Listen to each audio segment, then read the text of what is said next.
So, welcome to day 8 of Tranche 1, Phase 3 of the Undercover Policing Inquiry. We've just had the first session of the morning with Geoff Craft, who was former head of the Special Demonstration Squad in the mid-1970s. A little bit later, hang on a second.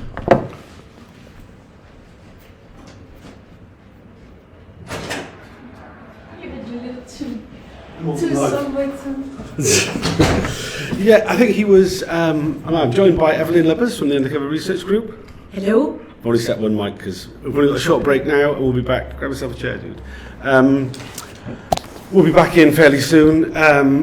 He was Geoff Craft, who was former head of the unit. He had a much more robust defence of the role of the unit. He said that he was that they were protecting the freedom of the public to live in a parliamentary democracy. He's been a lot more candid. He actually remembers things, unlike yesterday, so that's a vast improvement. Eveline, what do you think? I think he remembers a lot more. He remembers a lot more, I think. And Or admits to remembering more. Yeah, also no, but even more than he admits. I'm trying to look at him and thinking whenever he takes a pause before answering and then saying, I can't remember, that's when he's lying. He's kind of thinking about, can I say this? No, I'm not going to say it. And then, so he's very sort of from central typecasting, so to say, if you want, like, are we not on? Yeah, you are, yeah. Just checking. Okay. If you need someone from the security service or special branch, you would pick him, from the folder of people who looked the part.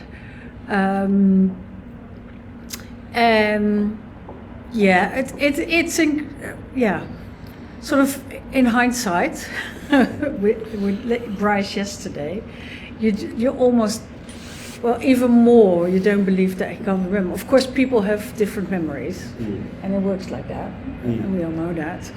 But he is much more, like you said, much more straightforward with what he remembers, and he's also sort of, I can't believe I didn't think of the effects or the possible consequences of using death certificates or birth certificates of dead children. Like, of course, it makes you think, like, if he sounds so much like, of course, it's, for the grieving families, blah, blah, blah, it sounds like an excuse he's making, because at the same time he says, we never thought of it, which is, I mean, I would say he was, bloody hell, sorry, I stood on it. He did say that the way that he talked about that, he said it was very sad that they should not have ever found out about it.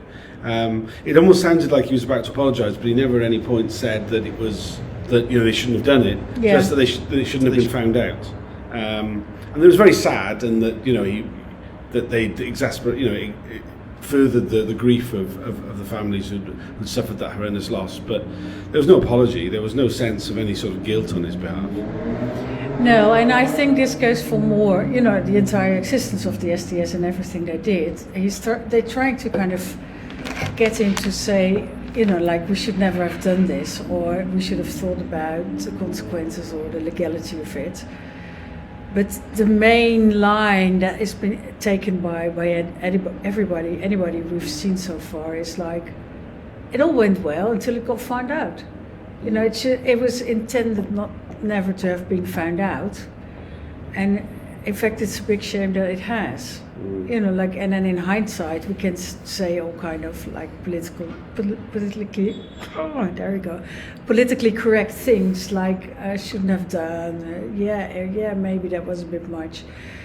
But I still remember that one guy last week who said, like when he was asked, couldn't most of the information have been gathered in another way, like from leaflets and agendas and public meetings. Yeah, but we had the STS, so we'd use it. It's like, it's kind of a full circle. Like you have a secret team.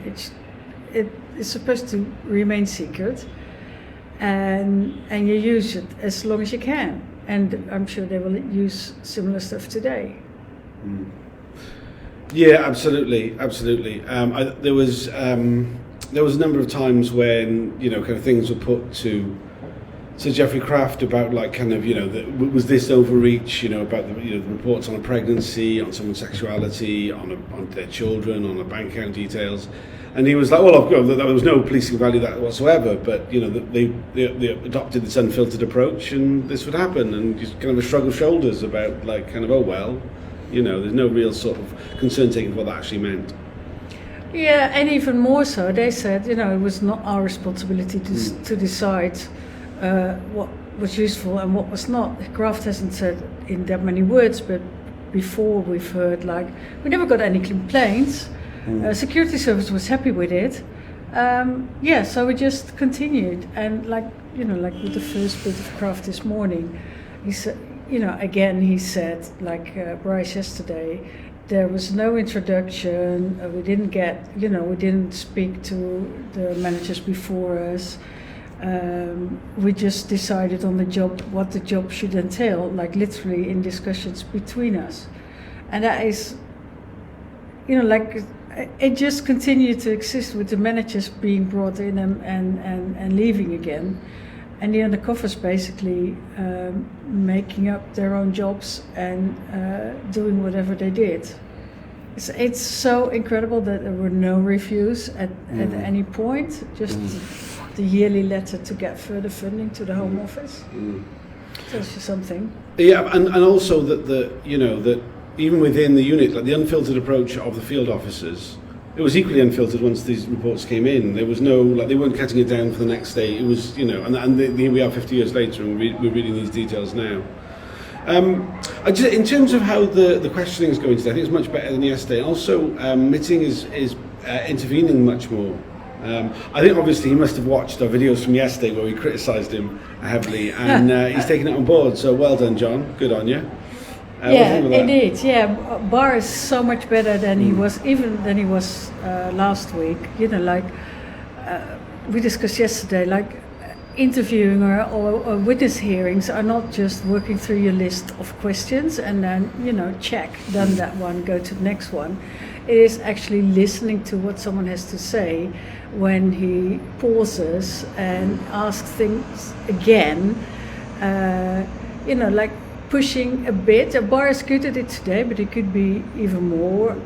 He could be even better. There was one time where I thought, okay, so, oh yeah, this was about when he was asked whether Rick Gibson or Richard Clark, as his real name was, would he have pulled him had he known about the sexual relationships? Within brackets, we don't believe that he didn't know, but he claims he doesn't know about sexual relationships. And then he said, yeah, could have led to disciplinary actions, but then, you know, the SDS would have been revealed, so there would have been a good discussion if. And then you could also say, like, if these things happen in an undercover unit, wouldn't that be a reason to just stop the existence of that unit, or wouldn't that have been a point of discussion that early on? You know, like this was in 1974, the first relationships that we know of, or that have been. So, yeah, he could have asked that about. Yeah, he didn't. I'm just aware of the time. We're going back in fairly soon. We'll be back again for another reaction around 1 o'clock when we break for lunch. It's Geoffrey Craft all day. Perhaps we'll have someone else joining us to give a reaction. It's much fuller public gallery today than it has been on any of the other days. So maybe there'll be some more people with us. Cheers, guys. See you later on. I will be tweeting, obviously, as we go. Cheers.